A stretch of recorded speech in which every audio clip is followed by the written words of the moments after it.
सागर जी महाराज की जय। गुरुदेव समंतभद्र स्वामी की जय। जय बोलो परम पूज्य आचार्य सुरेश सागर जी महाराज की जय।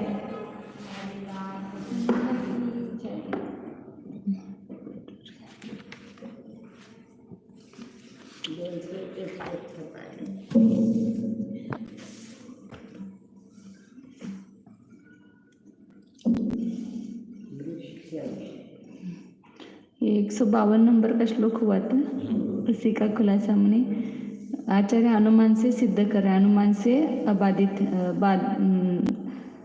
मतलब अनादि अनंत है चैतन्य, और उसमें एक संतानगत अनेक चीज पर्याय है।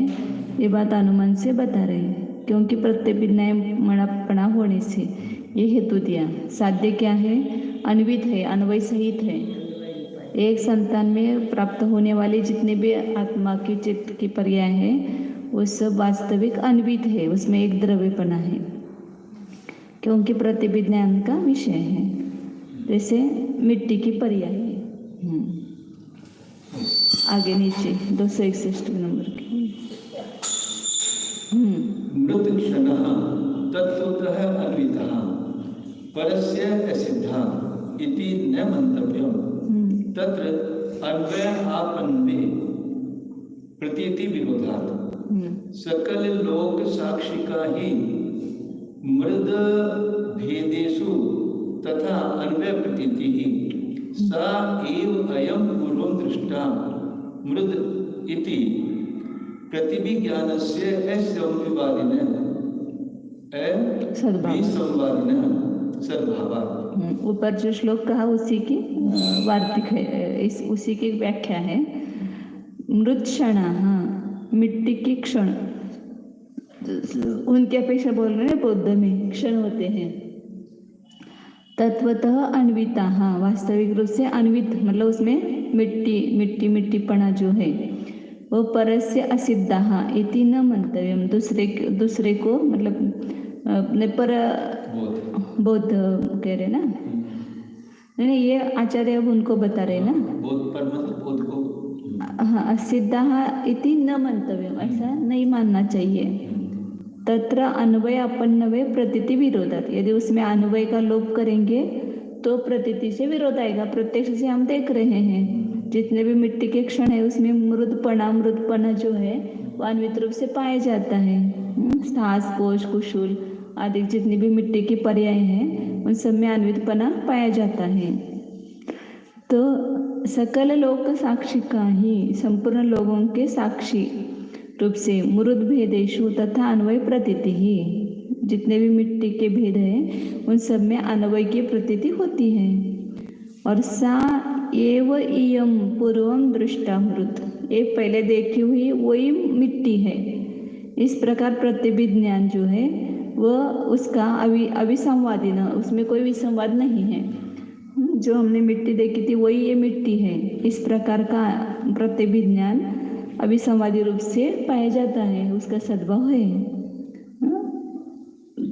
मतलब जैसे पहले मिट्टी इसमें पड़ी थी, वही मिट्टी को हमने चक्के पर चढ़ाया है, वही मिट्टी स्थास रूप से हुई है, वही मिट्टी कुशल रूप से हुई है, वही मिट्टी पिंड रूप से, घट रूप से हुई है। ये मिट्टी वही मिट्टी है। इस प्रकार का प्रतिभिज्ञान होता है। उस मिट्टी से घट बना है, ऐसा। तो इस प्रकार अविसंवादी रूप से प्रतिभिज्ञान का सद्भाव पाया जाता है। इसलिए मृत क्षणों में अन्वय है। वे सब मृत क्षण अलग अलग नहीं है, सब में अन्वित रूप से है।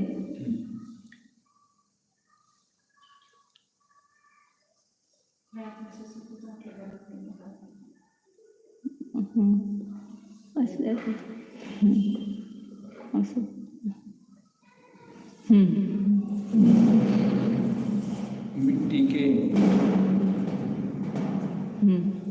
पूर्व अपर काल में होने वाले संपूर्ण स्थान आदि परिणाम परस्पर आपस में वास्तविक रूप से अन्वित हो रहे हैं। यह बात दूसरे विद्वान यानी बौद्धों को असिद्ध है, यह नहीं मानना चाहिए। क्योंकि मिट्टी के उन पूर्व अपर विकारों में स्थूल पर्याय रूप मृत्तिकापन से अन्वय होने को यदि चुराओगे तो संसार में प्रसिद्ध हो रही प्रतीतियों से विरोध होगा।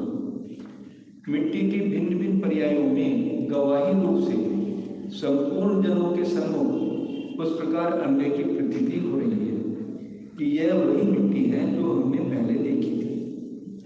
इस प्रकार सफल प्रवृत्ति को करने वाला अविसंवादी बाधा रहित प्रतिविज्ञान प्रमाण प्रतिविज्ञा बोलते हैं, ज्ञान नहीं, ऐसा प्रतिविज्ञा शब्द भी चलता है। प्रतिविज्ञान प्रमाण यहाँ विद्यमान है।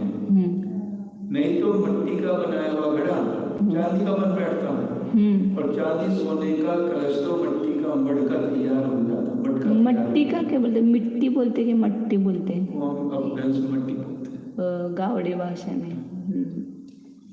मट्टी बोलते मट्टी का मटका, घड़े को मटका भी बोलते हैं। गेहूं के आटे की रोटी चने की नहीं बन जाती है। यूं पहली पिछली अवस्थाओं में अन्य बना रहना अवश्य मानना चाहिए।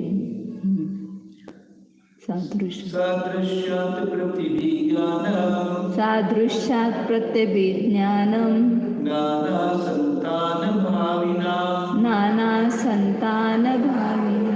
वेदानामिव तत्रापि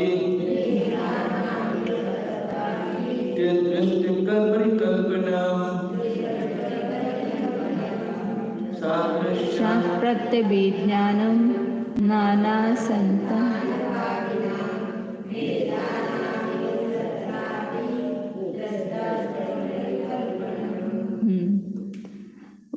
बौद्ध कहता है कि सादृश्य से भी ऐसा प्रतिविज्ञान होता है। नाना संतान भाविनाम भेदानाम, अनेक प्रकार की संतान अलग अलग है, लेकिन उसमें सदृशता होने से ये वही है, इस प्रकार का प्रतिविज्ञान होता है, ऐसा वो कहता है। तो आचार्य कह रहे हैं कि आपका अदृष्ट परिकल्पन है, ये आपने बिना देखे ही ऐसी परिकल्पना की है, ऐसा कहीं नहीं देखा गया है जिसकी आपने कल्पना की, अदृष्ट परिकल्पना है आपकी, ऐसा उत्तर दिया उसका। और बाद में खुलासा करेंगे। यहाँ बोध कहते हैं कि जैसे कभी कभी देवदत्त, जिनदत्त, वीरदत्त आदि भिन्न भिन्न संतानों में सदृशता के होने से यह वही है, ऐसा उपचार से एकत्व को जानने वाला प्रतिविज्ञान हो जाता है। अथवा नाना मिट्टी के ढेरों में से बदलकर बने हुए घड़ों में भी यह उसी मिट्टी का घड़ा है, ऐसा एक बने को विषय करने वाला प्रतिविज्ञान सदृश को कारण मानकर हो जाता है। वैद्य की यह वही चूर्ण है जो कि कल आपने दिया था। उसी प्रकार एक संतान में रहने वाली उन भिन्न पर्यायों में भी अधिक सदृशता के बल से द्रव्य रूप से अन्वय न मानने पर भी एकत्व प्रतिविज्ञान हो जाता है। ग्रंथकार कहते हैं कि उस प्रकार से बौद्धों का मानना नहीं देखे हुए पदार्थ की यहाँ वहां से गढ़कर केवल कल्पना करना है। यथा नाना संतान वर्तिनां मृद भेदानां सादृश्यात् प्रतिविज्ञायमानत्वं तथा एक संतान वर्तिनामपि इति ब्रूताम् अदृष्ट कल्पना मात्रं प्रतिक्षणं भूयात् तथा तेषाम् अदृष्टत्वात्। वही जो श्लोक में बताया उसी का खुलासा किया है कि जिस प्रकार नाना संतानवर्ती मृद भेदों का सादृश्य होने से, अब सभी मिट्टी का एक ही है क्या, अलग अलग जगह की मिट्टी लेकर के घट बने हैं, तो उसकी संतान अलग अलग है ना प्रत्येक मिट्टी की, ऐसा वो बोध कहता है कि उस मिट्टी के भेदों में सदृशपना होने से प्रत्यभिज्ञायमानत्वम, प्रत्यभिज्ञान के द्वारा जाना गया एक संतान प्रतिपना होता है, ऐसा कहने वालों को क्या है, अदृष्ट परिकल्पना मात्रम, या ऐसा जो बोलते हैं मतलब बौद्ध, उनकी केवल अदृष्ट कल्पना है, मतलब ये देखी हुई कल्पना नहीं, अदृष्ट ही परिकल्पना है। प्रतिक्षणम भूयात् तथा तेषाम अदृष्टत्वात्। ये प्रतिक्षण उनकी अदृष्ट कल्पना मात्र है, क्योंकि उस प्रकार का तेषाम अदृष्टत्वात्, उनका वो देखा नहीं गया है। अदृष्ट कल्पना क्यों है? उस प्रकार का दिखाई नहीं देता है प्रत्यक्ष से, वो जैसा कहते वैसा।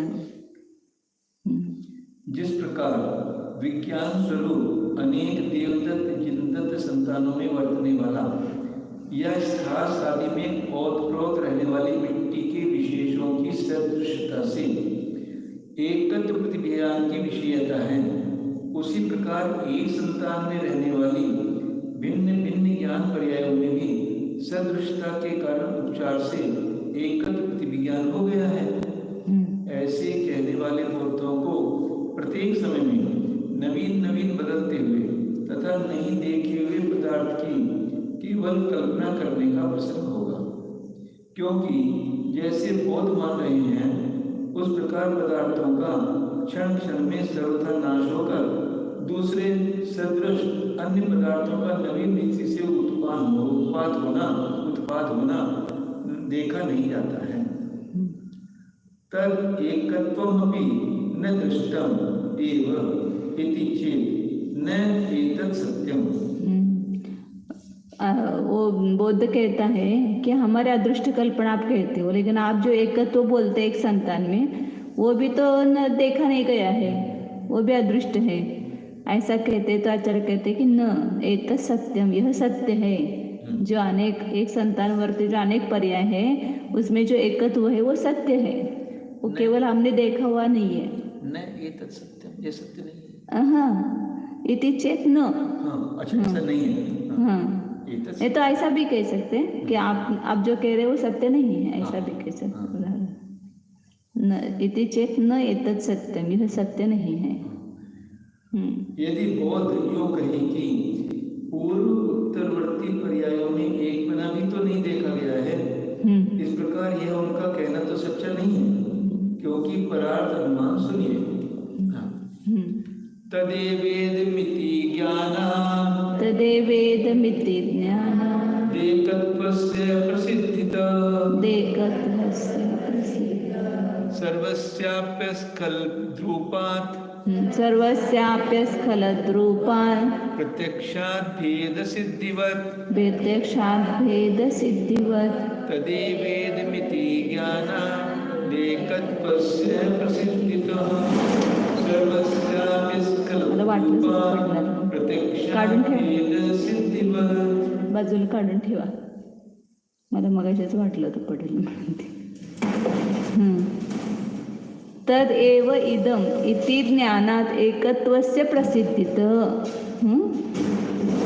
यह है, इस प्रकार के ज्ञान से एकत्व की प्रसिद्धि है।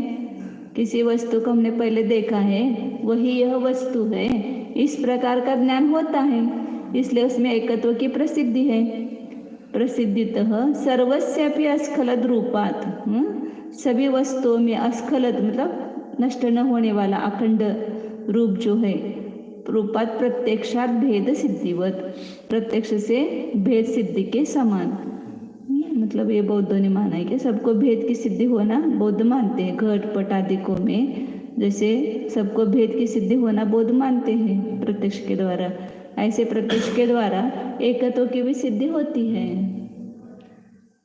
संपूर्ण प्राणियों को समीचीन प्रमाण रूप प्रतिज्ञान से और वैसे पूर्व अपर पर्यायों में एक बना प्रसिद्ध हो रहा है, क्योंकि यह वही है।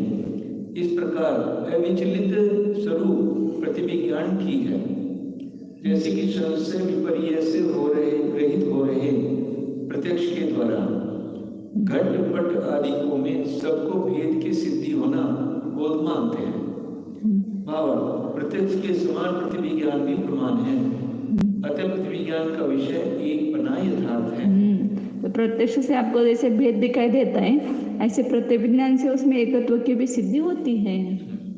वो यार नीचे कह रहे हैं यथा एव हि सर्वस्य प्रतिपत्तुः अर्थस्य च अस्खलितात् प्रत्यक्षात् भेद सिद्धि तथा प्रतिविज्ञानात् एकत्व सिद्धि ही अपि इति दृष्टम एव तद एकत्वम। जिस प्रकार सभी प्रतिपत्तु अर्थस्य प्रतिपत्तारूप पदार्थ की अस्खलिता प्रत्यक्षात अखंड प्रत्यक्ष के द्वारा भेद की सिद्धि होती है, मतलब प्रत्यक्ष से सब पदार्थ अलग अलग अलग भाषित हो रहे हैं, उसी प्रकार प्रत्यभिज्ञान से एकत्व की सिद्धि भी हो रही है। यह वही है, यह वही है, ऐसा सभी में प्रत्यय पाया जाता है ना। तो इस प्रत्यभिज्ञान से एकत्व की भी सिद्धि होती है, इसलिए दृष्टमेव परिकल्पनम। हम जो बता रहे वो भी दृष्ट ही कल्पना है, अदृष्ट कल्पना नहीं है। वो प्रतिभिज्ञान अदृष्ट कल्पना है, आपका ऐसा खाता है ना, तो वो अदृष्ट कल्पना नहीं है, वो दृष्ट कल्पना है। ऐसा जैसे कि प्रवृत्ति करने वाले संपूर्ण जीवों को संशय विपर्य से रहित हो रहे प्रमाण स्वरूप प्रत्यक्ष अनुमान और आगम आदि से भेद की निश्चयात्मक सिद्धि हो रही है, वैसे ही प्रतिविज्ञान और अनुमान आदि से पूर्व उत्तर काल में होने वाली पर्यायों में कथनचित एक प्रणाली सिद्ध हो रहा है। इस कारण यह एकत्व प्रमाणों के द्वारा प्रतीत ही है, कल्पना किया हुआ नहीं है।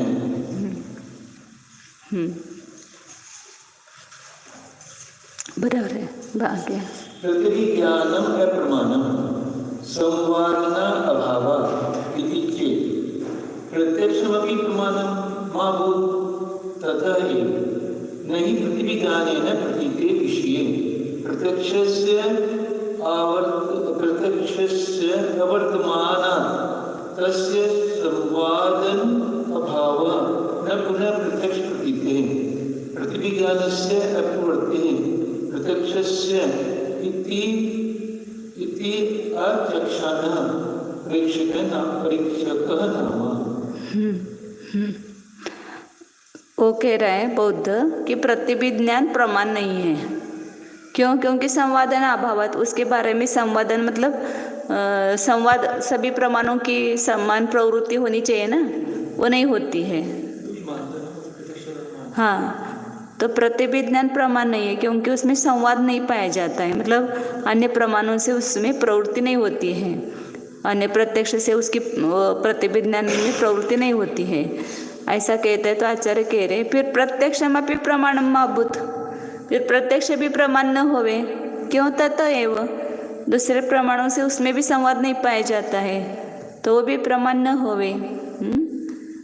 नहीं प्रत्यभिज्ञाने ने प्रतीते विषय, प्रत्यभिज्ञान से प्रतीत में आने वाले विषय में प्रत्यक्ष से अवर्तमानात्, प्रत्यक्ष उसमें प्रवृत्ति न करने से तस्य संवादन अभाव, उसके संवादन का अभाव है, ऐसा नहीं है।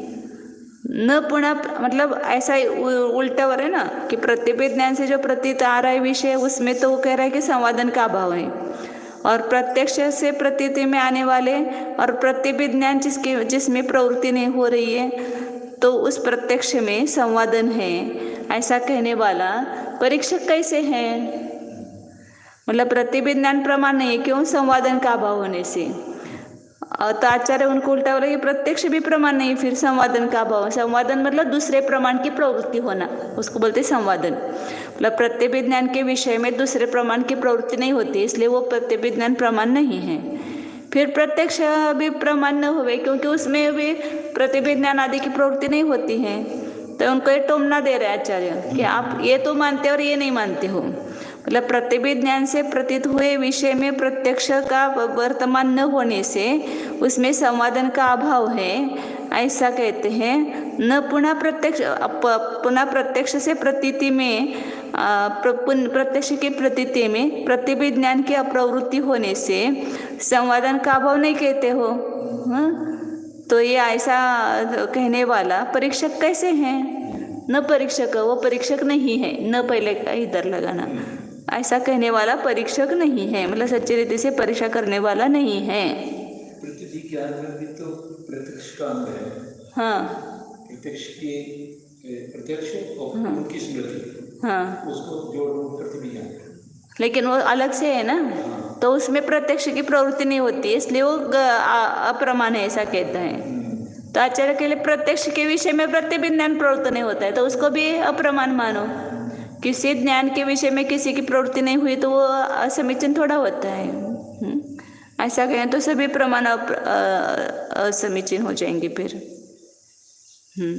यदि बहुत यूं कहेंगे प्रतिविज्ञान के विषय में दूसरे प्रत्यक्ष प्रमाणों की प्रवृत्ति को संवाद नहीं होने के कारण हेतु प्रतिविज्ञान निष्पक्ष प्रमाण नहीं है। यूं तो बौद्धों के मत में प्रत्यक्ष प्रमाण न हो सकेगा, क्योंकि उसी कारण से यानी क्षणिक पदार्थ को जानने वाले निर्विकल्पक प्रत्यक्ष के विषय में दूसरे प्रमाणों का प्रवर्तन होना रूप संवेदन में संवादन नहीं पाया जाता है। आपने माना भी नहीं, तभी तो आपने प्रमेय के भेद से प्रमाण का भेद माना है। प्रतिविज्ञान के द्वारा जाने हुए एकत्व में प्रत्यक्ष की प्रवृत्ति न होने से प्रतिविज्ञान को तो संवादक होने का अभाव मान लिया जाए, किंतु फिर प्रत्यक्ष से बढ़िया जाने हुए संरक्षण या क्षणिकत्व में प्रतिविज्ञान की प्रवृत्ति न होने से प्रत्यक्ष को संवादक होने का भाव न माना जाए, ऐसा कहना बोध परिषद कैसे भी नहीं कहा जा सकता है। वैश्रवंत पिता थोड़ा पक्षपाती है। न प्रत्यक्षस्य स्वार्थ्य प्रमाणंत प्रति संवादनम किंतरी अबाधिता संवित्ति ही। वो बौद्ध कहता है, आचार्य का ना कि दूसरे प्रमाण की प्रवृत्ति न होना ये संवादन का वो संवादन कहते हैं। तो वो अब अर्थ बदल रहा है कि प्रत्यक्ष का अपने पदार्थ में मतलब उनका जो स्व विषय उसमें दूसरे प्रमाण की प्रवृत्ति होना ये संवादन नहीं है। मतलब प्रत्यक्ष के विषय प्रत्यक्ष ने जिसको जाना उसमें दूसरे प्रमाण की भी प्रवृत्ति हो जाए तो वो सच्चा, ऐसा नहीं है। तो क्या है फिर संवादन प्रत्यक्ष का? अबाधिता संवित्ति ही, निर्बाध संवित्ति होना, मतलब निर्बाध ज्ञान होना, मतलब प्रत्यक्ष के द्वारा जो जाना गया उसमें कोई बाधा न होना, ये ही उसका संवादन है। दूसरे ज्ञान की प्रवृत्ति न होना, प्रवृत्ति होना ये संवादन नहीं है। निर्बाध रूप से उसके विषय वो विषय निर्बाध रूप से संवित्ति हो जाए, उसकी निर्बाध रूप से ज्ञान हो जाए तो उसमें प्रमाणपना है, उसमें संवादन है। बौद्ध कहते हैं कि प्रत्यक्ष का अपने विषय में दूसरे प्रमाणों की प्रवृत्ति होना रूप संवादन नहीं मानना है। तब तो क्या मानना है? तो सुनिए, बाधाओं से रहित समीचीन व्यक्ति हो जाना ही प्रत्यक्ष का संवादन है। आचार्य कहते हैं कि ऐसा कहोगे तो यथा भेदस्य संवित्ति संवादनमबाधिता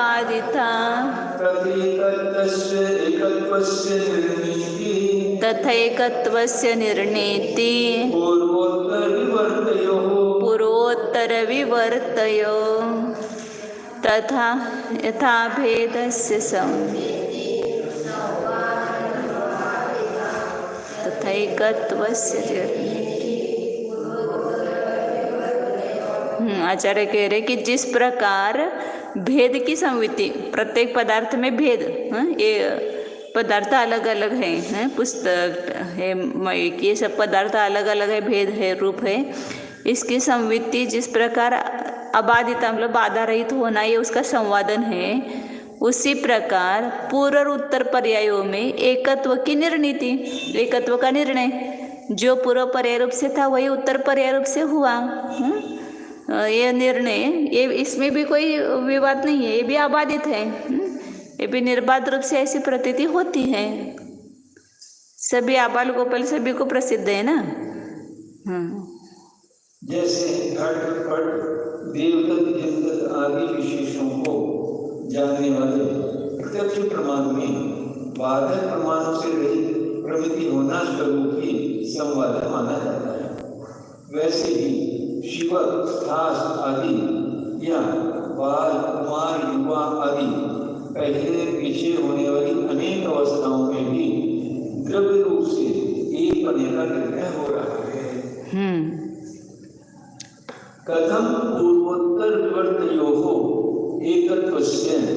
संवित्ति ही है बाधिका या संवादनम इति चेत् भेदस्य कथम इति समय परिणरोगः। बौद्ध कहता है, आप कह रहे हो कि पूर्व उत्तर पर्याय में एकत्व की संवित्ति होती है, एकत्व का ज्ञान होता है और वो अबाधित है, उसमें कोई बाधा नहीं है, कि जिसको ही संवादन कहते हैं, जो अबाधित संवित्ति है उसको ही संवादन कहते हैं। तो ये कैसे है? तो फिर आचार्य उनको प्रश्न करते हैं, भेदस्य कथम, भेद में अबाधित संवित्ति कैसी है? अभेद में आपका अबाधित संवित्ति में प्रश्न हो रहा है कि पूर्व और उत्तर पर्याय में एकत्व का संवित्ति कैसी हो रही है, तो उसमें भेद की संवित्ति आपको कैसी हो रही है? ऐसा प्रश्न किया। समूह पर्याय दोनों में प्रश्न समान है। जो आप इसके बारे में प्रश्न करेंगे वो सब उसके बारे में भी प्रश्न होंगे। एकत्व के बारे में प्रश्न करेंगे तो अलग अलग भिन्न भिन्न वस्तु मान रहे हैं, तो उसके बारे में भी वही प्रश्न होंगे। यदि और ही क्यों कहेगी, पूर्व उत्तरवर्ती भिन्न पर्यायों में वर्तने वाले एक होने का निर्णय भला बाधा रहित होकर कैसे उत्पन्न होगा? जो कि संवादन कहा जावे, ऐसा कहने पर हम जयंती को दूसरे पूछते हैं कि अनियमित रूप से रहने वाले पूर्व अपर परिणामों में सर्वथा भेद का निर्णय भी बाधा रहित कैसे होगा? बताओ। इस प्रकार हमारा प्रश्न कटाक्ष आपके ऊपर समान रूप से लागू होता है। जैसा कहोगे वैसा सुनोगे। जो तुम उत्तर दोगे वही आपको वापिस हम प्रश्न पूछेंगे। तस्य प्रमाणतरत्वात् अतद् विषयेन बाधन असंभवात् बाधिता संवित्ति इति चेत् तर्हि एकत्वस्य प्रतिविज्ञान विषयत्वस्य अध्यक्षदेहे अगोचरत्वात्तेन बाधन असंभवात् अबाधिता संवित्ति किम न चेत् भवेत्। वो प्रश्न करेगा, वो प्रश्न उसको पूछेंगे, अब उसका जो उत्तर देगा वही उत्तर उसको मिलेगा। दोनों प्रश्न और उत्तर समान ही होंगे। अब उसने पूछा ना कैसे होती है, तो भेद की कैसे होते हैं, आचार्य ने पूछा तो उत्तर दे रहा है वह कि भेद में कैसे अबाधित संवित्ति होती है। तो तस्य प्रमाणांतरत्वात्, वह भिन्न प्रमाण होने से, प्रत्यक्ष क्या है, भिन्न प्रमाणपण है उसमें, इसलिए अतद विषय न, ये दूसरे प्रमाण का विषय नहीं है, इसलिए बाधा न संभवात। अब दूसरे प्रमाण इसको विषय नहीं करेंगे प्रत्यक्ष को, तो कैसे बाधा देंगे? तो बाधा ही नहीं है उसमें, इसलिए अबाधिता संवित्ति, भेद की संवित्ति जो है प्रत्यक्ष से होती है वह निर्बाध है, उसमें कोई बाधा नहीं है। ऐसा कहोगे तो वही उत्तर आपको मिलेगा। तरही एकत्वस्य प्रतिविज्ञान विषयत्वस्य, एकत्व जो है किसका विषय है, प्रतिविज्ञान का विषय है, तो उसमें भी प्रत्यक्ष आदि के विषय नहीं होता है। वह प्रत्यक्ष उस प्रतिविज्ञान के विषय को विषय ही नहीं करता है, तो कैसे बाधा दे सकता है? तेन बाधन असंभवात, उस प्रत्यक्ष के द्वारा बाधा देना संभव नहीं है, क्योंकि प्रतिविज्ञान जिसको विषय बना रहा है उसको प्रत्यक्ष विषय नहीं बनाता है, बाधा कैसे दे सकेगा? इसलिए अबाधिता संवित्ति ही, ये जो एकत्व की संवित्ति है वो भी अबाधित है, निर्बाध है। क्यों नहीं होगी? होगी। जो प्रश्न आप करेंगे वो प्रश्न आपको, और जो उत्तर देंगे वही उत्तर आपको मिलेगा।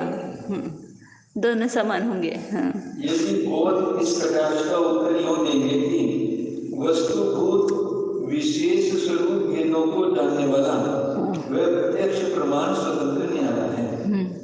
भेद के जानने में प्रत्यक्ष की ही प्रवृत्ति है। दूसरे प्रमाण जब दूसरे प्रमाण जब भेद को विषय नहीं करते, दूसरे प्रमाण जब भेद को विषय नहीं करते हैं, तो भेद को जानने में प्रत्यक्ष के बाधा क्या हो सकेंगे? उसको विषय नहीं करने वाले ज्ञान करके बाधा देना संभव है। इस कारण दूसरे प्रमाणों से बाधा रहित होकर भेद की भली जल्दी हो जाती है और प्रत्यक्ष प्रमाण समाधि बन जाता है। यदि वे ऐसा कहेंगे तब तो हम यह भी कहते हैं कि नित्य पने को जानने वाले विज्ञान के एकत्र स्वरूप विषय में भी जब प्रत्यक्ष या विस्मरण आदि की प्रवृत्ति नहीं है तो एक बने में बाधा नहीं दे सकते, असंभव। तथा एकत्व का ज्ञान भी बाधा ही क्यों न माना जाए, अर्थात पृथ्वी ज्ञान भी संवाद होते हैं। कथम पृथ्वी ज्ञान विषय है प्रत्यक्ष है अपरिच्छेद्य। हाँ, तो वो बौद्ध कहता है प्रतिविज्ञान का विषय प्रत्यक्ष के द्वारा कैसे जानने योग्य नहीं है, क्यों अपरिच्छेद्य है, क्यों जानने योग्य नहीं है, प्रतिविज्ञान के विषय को प्रत्यक्ष क्यों नहीं जानता है। तो ऐसे आपको प्रश्न होगा आगे, प्रतिविज्ञान प्रत्यक्ष विषय कथम इति समानः। फिर प्रतिविज्ञान के द्वारा प्रत्यक्ष का विषय अपरिच्छेद्य कैसे है, समान प्रश्न है आपको। आप कहते हो कि प्रतिविज्ञान का विषय प्रत्यक्ष के द्वारा क्यों नहीं जाता है, हम आपको पूछते हैं कि प्रत्यक्ष का विषय प्रतिविज्ञान के द्वारा क्यों नहीं जाना जाता है। बहुत प्रश्न करते हैं कि जैनों ने कैसे जाना कि प्रतिविज्ञान का विषय प्रत्यक्ष के द्वारा नहीं जानने योग्य है, यानी नहीं जाना जाता है। तो हम यह भी कहते हैं कि बौद्धों ने कैसे जाना कि प्रत्यक्ष का विषय तो प्रतिविज्ञान प्रमाण से नहीं जाना जाता है। यह प्रश्न और उसका उत्तर भी हमारा और तुम्हारा बराबर है। तथा योग्यता प्रतिनियत नियमात इति चेत तर्हि। वो कहता है कि योग्यता का प्रतिनियम है, प्रत्यक्ष उसको ही जान सकता है भेद को, एक दो को नहीं जान सकता है। इसलिए योग्यता के प्रतिनियम से हम कहते हैं कि प्रतिविज्ञान का विषय प्रत्यक्ष के द्वारा जानने योग्य नहीं है। बौद्ध कहते हैं कि उस प्रकार भेद के जानने में प्रत्यक्ष की ही योग्यता प्रतीति अनुसार नियत हो रही है। अतः प्रत्यक्ष के विषय में प्रतिविज्ञान नहीं करता है और प्रतिविज्ञान के विषय को प्रत्यक्ष नहीं जान सकता है। ऐसा कहोगे तब तो ठीक है। सुनिए, वर्तमानात् विज्ञानम् वर्तमान न पूर्वापर गोचरम् योग्यता नियमासिद्धम् प्रत्यक्षं व्यावहारिकम् यथा तथैव संज्ञानम् एकत्व विषयं मतम्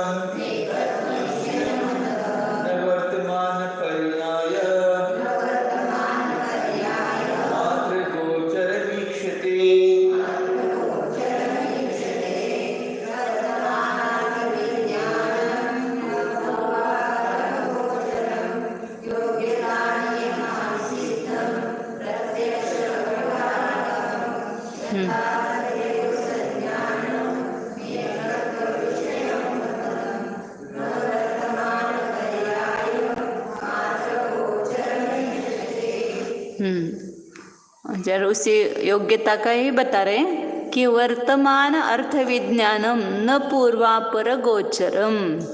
वर्तमान पदार्थ का विज्ञान ये पूर्वापर गोचर नहीं है, मतलब पूर्वापर को विषय करने वाला कौन, प्रतिविज्ञान, उसका वो विषय नहीं है। क्योंकि योग्यता नियमात सिद्धम प्रत्यक्षम व्यावहारिकम, योग्यता नियम होने से व्यावहारिक प्रत्यक्ष मतलब सांव्यावहारिक प्रत्यक्ष सिद्ध है।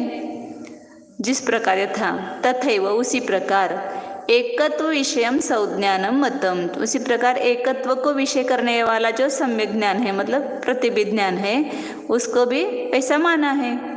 क्योंकि उसका विषय क्या है, पूर्वापर पर्याय में रहने वाला एकत्व है, वो केवल वर्तमान पर्याय मात्र को विषय नहीं करता है। आगे दिया है न वर्तमान पर्याय मात्र गोचरम ईक्षते, जो एकत्व विषयक संज्ञान है वह केवल वर्तमान पर्याय मात्र को विषय करता हुआ नहीं माना गया है। मतलब प्रतिविज्ञान जो है वो प्रत्यक्ष का विषय नहीं है और वर्तमान पदार्थ जो है वो प्रतिविज्ञान का विषय है, वो प्रत्यक्ष का विषय है। जैसे वर्तमान काल के अर्थ को विशेष रूप से जानने वाला समव्यवहारिक प्रत्यक्ष उन पूर्व उत्तरवर्ती पर्यायों को या उनमें रहने वाले एकत्व को विषय नहीं करता है, क्योंकि इंद्रिय जन्य प्रत्यक्ष ज्ञान की योग्यता वर्तमान अर्थ के जानने में ही नियमित है। उसी प्रकार त्रिविज्ञान प्रमाण भी एकत्व को विषय करने में नियमित माना है। वह केवल वर्तमान पर्याय को विषय करने वाला नहीं देखा जाता है। अर्थात जैसे प्रत्यक्ष के विषय में प्रतिविज्ञान बाधा नहीं देता है, वैसे ही प्रतिविज्ञान के विषय में प्रत्यक्ष भी बाधा नहीं दे सकता है, क्योंकि वह उसका विषय नहीं है। जो जिसका विषय ही नहीं है, वह उसका साधक या बाधक भी हो नहीं सकता है। कोई आगे बता रहे, यदि यद विषयता विद्यते तद विषयम इति व्यवस्थाया वर्तमान अर्थ आकार विषयतया समीक्षमानं प्रेक्षम तद विषयम पूर्वापर वर्ति एक द्रव विषयतया तो प्रतिमानं त्रिविज्ञानं तद विषयम इति कनैच्छेत्। यद यद विषयता प्रतीयते, जो ज्ञान जिसको विषय करता हुआ प्रतीति में आता है वह उसको ही उस विषय ही है। मतलब प्रत्यक्ष वर्तमान विषय को विषय करता हुआ प्रतीत होता है तो वर्तमान ही उसका विषय है। ऐसी व्यवस्था होने पर वर्तमान अर्थाकार विषयतया, प्रत्यक्ष कैसा है, वर्तमान पदार्थ के आकार को विषय करने वाला होने से समीक्षमानम, समीक्षा किया जाने वाला, प्रत्यक्षम तद विषयम, प्रत्यक्ष जो है उस वर्तमान अर्थ को विषय करने वाला है। और पूर्वापर विवर्त व्यावर्ती एक द्रव्य विषयतया, पूर्व और अपर पर्याय में, पूर्वोत्तर पर्यायों में रहने वाला जो एक द्रव्य है उसको विषय करने वाला होने से प्रतीति में आने वाला प्रतिविज्ञान तद विषयक है, उसका वह विषय है। पूरा पूर्व विवर्त वर्ती एकत्व उसका विषय है। यदि कौन इच्छे, ऐसा कौन नहीं चाहेगा। जिस ज्ञान का जो विषय है वो उस विषय को ही ग्रहण करेगा, अन्य विषय को नहीं करेगा। ऐसा कौन नहीं मानता है। बहुत बड़ा है। जो ज्ञान जिसको विषय करने वाला परीक्षण जनों को प्रतीत हो, वह ज्ञान उस पदार्थ को विषय करने वाला माना जाए।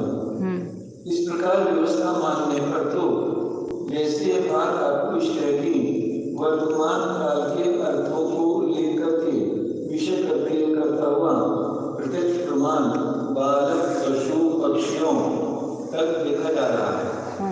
अतः वह प्रत्यक्ष प्रमाण वर्तमान अर्थ को ही विषय करता है। वैसे ही पूर्व काल उत्तर काल के पर्यायों में होने वाले द्रव्य रूप से एक बने को विषय करता हुए स्वरूप करके तो प्रतिविज्ञान प्रमाण प्रतीत हो रहा है। इस कारण प्रतिविज्ञान का गोचर एकत्व है। इस बात को कौन इष्ट नहीं करेगा। सर्ववादी प्रतिवादी न्याय बात को मान लेंगे। यहाँ यह बात विशेष समझ लेना कि ज्ञान को साकार और दर्शक को निराकार जैन सिद्धांत में माना है। आकार का अर्थ को समझ लेना और दूसरों को समझा देने की योग्यता है।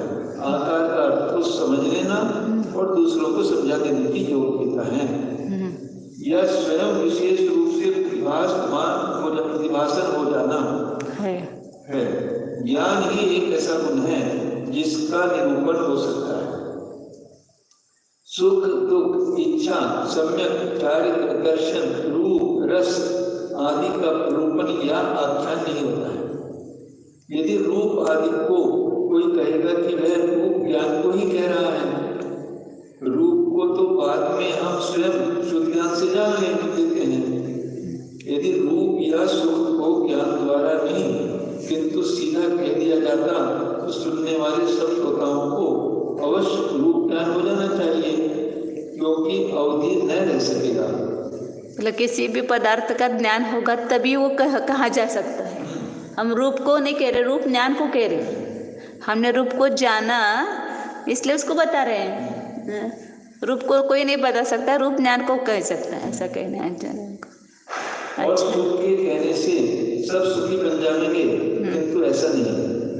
वक्ता के शब्दों से श्लोक शब्द के अनुसार श्रोता ज्ञान या श्रोता ज्ञान पैदा कर लेते हैं। वह ज्ञान उसी समय ज्ञेयों के जानने में अभिमुख हो जाता है। अगर समझ लो कि वक्ता अपने ज्ञान का निरूपण करता है, तभी तो शिष्य को ज्ञान ही पैदा होगा। अच्छा अच्छा। ज्ञान और क्रिय का घनिष्ठ संबंध होने से वह निरूपण क्रिय का बोला जाता है। ज्ञान और न्याय में तथा ज्ञान और उसके निरूपण में बादरायण संबंध है। अच्छा। एक पति किसी महाजन के घर गया। सेठानी ने उसे सेठ का मित्र समझकर विशेष सत्कार किया और सेठ ने भी सेठानी के गांव का संबंध समझकर आदर किया। बात स्पष्ट होने पर दोनों ने भी पति से ही पूछा कि हमारे साथ आपके हेलमेल करने का क्या कारण है। पथिक ने उत्तर दिया कि मेरे घर के सामने भेड़िया का पेड़ है और आपकी हवेली के पास भी बद्री वृक्ष है, पेड़ का वृक्ष। यही हमारा और आपका बादरायण संबंध है। बद्री तरुश्च एक श्लोक है। अस्माकं बद्री कही बादरायण संबंधो यूयम यूयम वयम वयम। इसमें भी आता है ना भांडारकर की पुस्तक में, अस्माकं बद्री चक्रम युष्माकं बद्री द्वारम तथा यूयम वयम वयम यूयम। आया था शायद। मतलब हमारे गाड़ी का चाल जो है वो बद्री का है, आपके घर का द्वार बद्री का है, इसलिए तुम हम हैं और हम तुम हैं, ये बादरायण संबंध। तो उस आदमी ने भी ऐसा संबंध बताया। क्या हमारे घर के सामने बादराय का पेड़ है और आपके हवेली के पास भी बादरायण का पेड़ है, इसलिए ये संबंध आपका बन गया, इसको बादरायण संबंध कहते हैं। इस तरह अन्वयी परंपरा संबंध होते हैं, जैसे कि वाच्यवाचक भाव, प्रतिबिंब प्रतिबिंबक भाव आदि। कहाँ तो सिद्ध भगवान परम विशुद्ध चेतन पदार्थ हैं और कहाँ उनका वाचक कंठ तालु आदि तथा पुद्गल वर्णनाओं से बनाया गया अशुद्ध जड़ सिद्ध शब्द है। सिद्ध शब्द तो खुद के लिए हुआ ना, और सिद्ध भगवान तो कैसे विशुद्ध चेतन पदार्थ है, दोनों को सिद्ध तो नहीं है। एवं कहाँ तो कांच और पारे से बनाया गया प्रतिछाया देने वाला दर्पण या क्या कागज स्याही का तस्वीर है और कहाँ सदाचारी शरीरधारी देवदत्त चेतन द्रव्य प्रतिबिंब है। ये सब आकाश पाताल के उलाटों को मिलाने के समाधि होता है, किंतु कार्यकारी है, अतः संबंध माने गए हैं। साक्षात संबंध को संयोग बंधन और तादात्म्य ही है। अतः साक्षात रूप से ज्ञान को और परंपरा से न्याय को समझना तथा समझा सकना भी ज्ञान की साकारता है और अन्य सब गुण उस अपेक्षा से निराकार माने। हम वस्तु को नहीं समझाते, वस्तु के ज्ञान को समझाते हैं। वक्ता तभी कहेगा कि उस पदार्थ का ज्ञान उसको हो रहा है, तो ज्ञान को ही समझा रहा है वो। और दूसरा जो समझ रहा है वो भी अपने ज्ञान में ही समझ रहा है। नए को कह रहा हो ऐसा कहना ये उपचार है ऐसा। यदि आकार का अर्थ लंबाई चौड़ाई मोटाई मानी जावे तो द्रव्य का जो आकार है उतना ही उसके गुणों का भी आकार है। एवं दर्शन सुख चारित्र गुण भी साकार हो जाएंगे। बोध लोग ही ज्ञान को दर्पण के समान साकार मानते हैं। जैन लोग उन बोधों का खंडन कर देते हैं। साकार ज्ञान मानने पर कोई सर्वज्ञ होगा, क्योंकि इस समय भूत भविष्य पदार्थ ही जब नहीं है तो उनका प्रतिबिंब रूप आकार क्या पड़ेगा तथा इसमें ज्ञान भी न हो सकेगा। प्रतिबिंब तो वर्तमान पदार्थों का पड़ता है, अविद्यमान का नहीं, इत्यादि अन्य विस्तार से प्रतिपादन है। बस क्योंकि बड़ा है ये।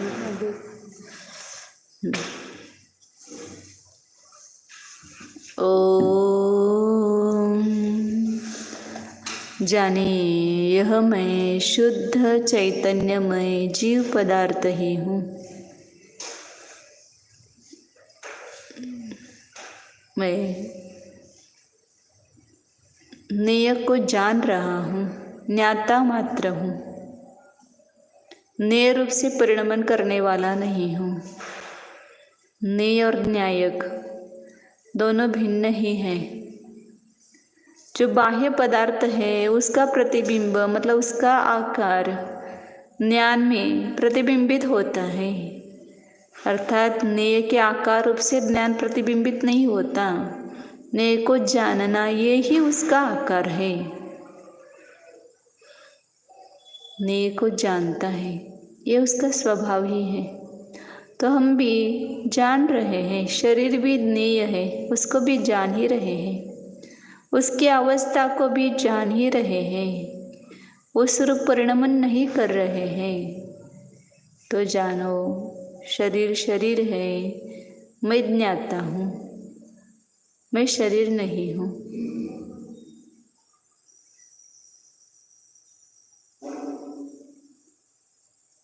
शुद्ध विज्ञान घन स्वरूपोऽहम्,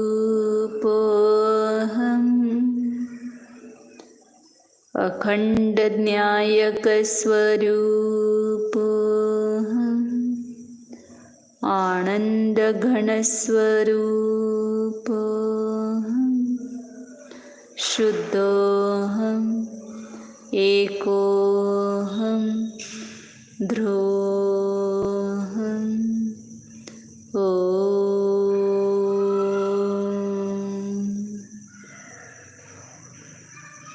विसर्जन। नमो अरिहन्तानं, नमो सिद्धाणं